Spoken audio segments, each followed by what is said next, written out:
ఏమీ కాదు, మీరేం కంగారు పడకండి, ఏదో ఒకటి చేద్దాం. ఏం చేస్తాం బాబు? రూపాయ 2 రూపాయల అంత డబ్బు ఎక్కడి నుంచి తీసుకురాగలం? డబ్బు కట్టకపోతే ఆపరేషన్ చేయరు. నా భార్యని మళ్ళీ ప్రాణాలతో చూస్తానో లేదోనని భయంగా ఉందయ్యా.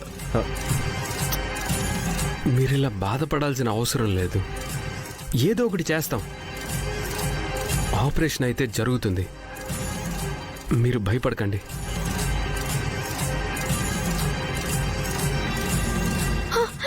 బిడ్డ వచ్చావా తల్లి? ఏమైందమ్మా?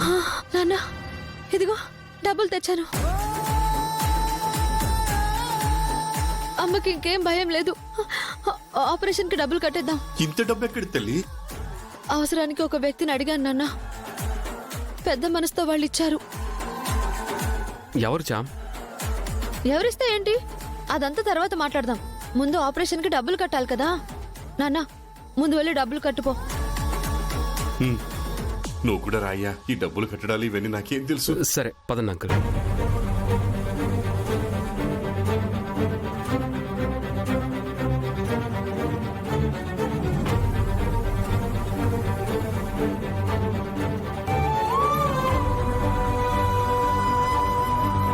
స్వామి, నాకున్నదే మా అమ్మ మా నాన్న. మా అమ్మని దూరం చేసి నన్ను తల్లి లేని బిడ్డని చేయకు.